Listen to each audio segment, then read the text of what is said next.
స్నేహితులారా, ఈ సమయాన్ని బట్టి దేవునికి వందనాలు తెలియజేస్తూ ఉన్నాను. ప్రేమపూర్వకముగా మిమ్మల్ని అందరినీ వాక్య ధ్యానంలోనికి ఆహ్వానిస్తూ ఉన్నాను.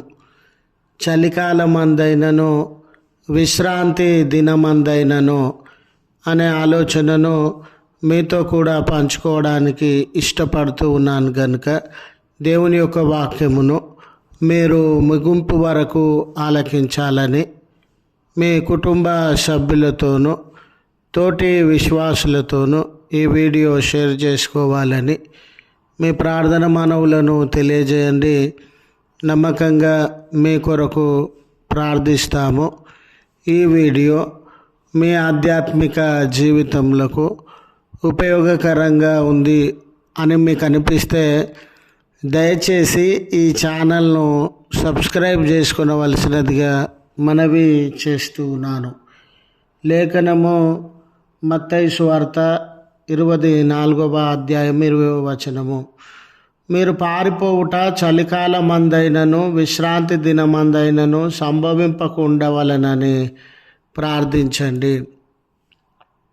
స్నేహితులారా, క్రైస్తవ్య ప్రారంభ దినాలలో యూదులు, రోమీయులు, ఇతర జనాంగముల వారు క్రైస్తవ్యాన్ని అపార్థము చేసుకున్నటువంటి సందర్భాలు ఉండినవి.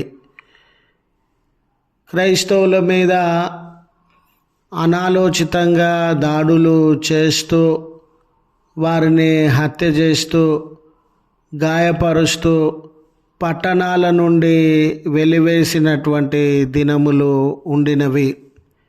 యూదులేమో క్రైస్తవ్యాన్ని ఒక విమతమనంటే విశ్వాసమునకు సిద్ధాంతానికి వ్యతిరేకమైనటువంటి ఆలోచన అని వారు భావించినారు. రోమియులేమో వారి యొక్క దేశ సమగ్రతను ఐక్యతను దెబ్బతీసేటటువంటి ఐడియాలజీ అని భావించినారు.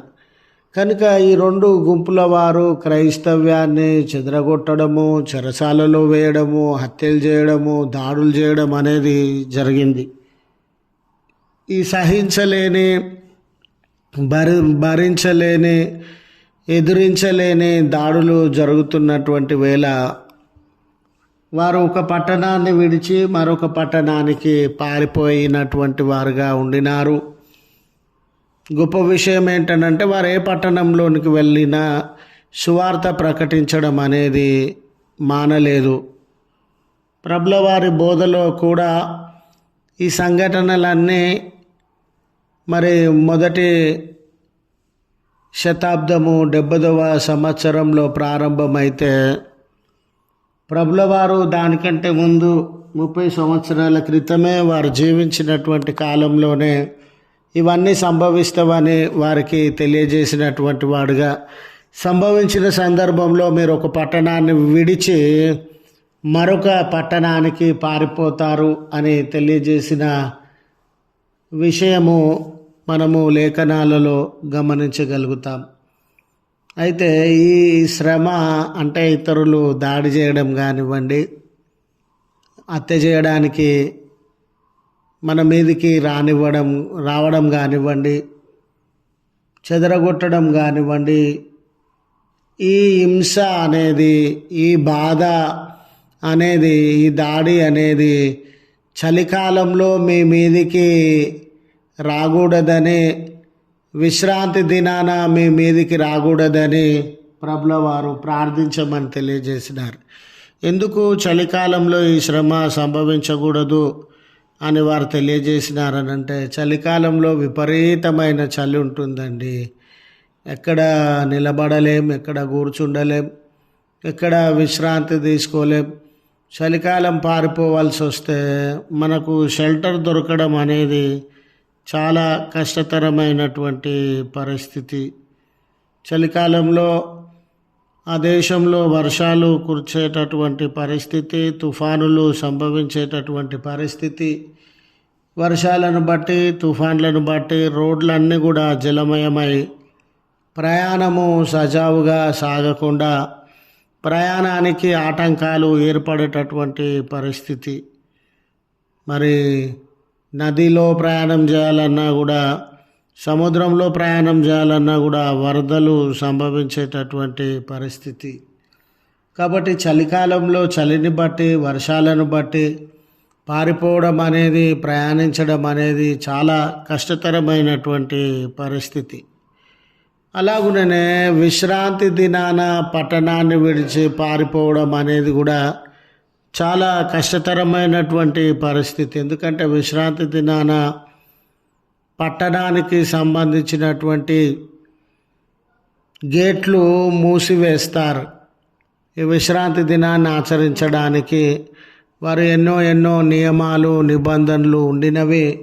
ఆ నియమ నిబంధనలలో ప్రయాణించకూడదు, దూర ప్రయాణాలు పెట్టుకోకూడదు, పట్టణపు గేట్లు తెరిచి ఉండకూడదు. ఇలాంటి నియమ నిబంధనలు వారు కలిగి ఉండినటువంటి వారుగా ఉండినారు. ఒకవేళ ఆదివారము శ్రమగా, ఆదివారం అని కాదండి, వారు ఆ దినాలలో విశ్రాంతి దినం శనివారము శ్రమ, దాడి సంభవిస్తే పారిపోవడం అనేది కష్టము, తప్పించుకోవడం అనేది కష్టము. ఎవరి సహాయం దొరకదు, ప్రయాణము నిషిద్ధము, దూర ప్రయాణాలు చేయకూడదు. ఇలాంటి ఎన్నో చట్టములు ఉండినవి.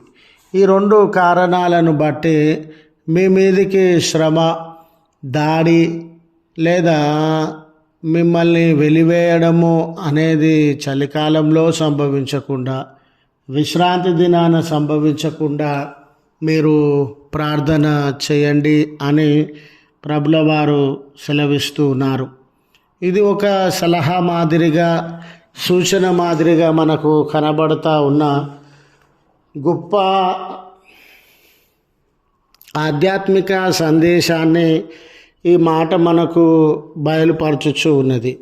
ఆధ్యాత్మిక సందేశం ఏమిటంటే, శ్రమ సంభవించిన నాడు, దాడి సంభవించిన నాడు అల్లరి మూకలు, నిందలు, అవమానాలు, లేనిపోని చెడ్డ మాటలు, నేరములు మన మీద మోపబడిన నాడు ప్రార్థన మనము చేసేటటువంటి వారంగా, దేవునికి అప్పగించుకొని ఆయన మీద ఆధారపడేటటువంటి వారంగా ఉంటే దేవుని సహాయం మనకు దొరుకుతుందని, దేవుడు మనల్ని నడిపించేటటువంటి దేవుడుగా ఉన్నాడు అని ఈ వచనం ద్వారా మనము నేర్పబడేటటువంటి వారంగా ఉన్నాం. కనుక స్నేహితులారా, ఈ దినం నీ జీవితంలో ఇలాంటి శ్రమలు, దాడులు, నిందలు, అవమానాలు, అల్లరి మూకలు, పరువు తీసే పరిస్థితులు, నెమ్మది లేని జీవితము, కన్నీళ్ళు అనుభవిస్తూ ఉంటే ప్రార్థన చేయండి. ప్రభు మీ పక్షాన ఉన్నారు. ఆయన మీకు మేలును, విమోచనను అనుగ్రహించి మీ ప్రాణములను కాపాడి భద్రతనిచ్చేటటువంటి వారు అని గుర్తు చేస్తూ ఈ మాటలు ముగిస్తూ ఉన్నాను. ప్రార్థించుదము. కృపగల తండ్రి, ప్రేమగల మా దేవ, మానక మా మొరలను ఆలకించే దేవుడవు, శ్రమ వేళ కృంగిపోకుండా, శ్రమ వేళ నిరాశ నిస్పృహలకు లోను కాకుండా, శ్రమ వేళ కన్నీరు కార్వకుండా మీరు ప్రార్థించండి. ఆ శ్రమలో దేవుడు మిమ్మల్ని ఆదరిస్తాడు, నడిపిస్తాడు అనే గొప్ప ఆదరణ మా జీవితాలలో అనుగ్రహించినటువంటి ప్రభుడవయ్య, ఈ దినాన ఈ ప్రార్థనలో ఏకీభవించుచు ఉన్న బిడ్డలు ఏ శ్రమల మధ్య, కన్నీళ్ళ మధ్య ప్రార్థన చేస్తూ ఉన్నాను. వారి మొరలను ఆలకించి, వారి కన్నీళ్లను తుడిచి, ధైర్యపరిచి నడిపించే దేవుడవుగా, ఆదరించే దేవుడవుగా, తోడై ఉన్నటువంటి ప్రభుడవుగా ఉండి మీ ఆదరణ వారికి ప్రసాదించమని, మీ కాపుదల వారి జీవితాలలో అనుగ్రహించమని క్రీస్తు పేరట వేడుకొనుచు నాము తండ్రి. ఆమెన్. తండ్రి, కుమార, పరిశుద్ధాత్మ త్రియేక దేవుని దీవెన మనకు తోడై ఉండి మనలను కాపాడునుగాక. ఆమెన్.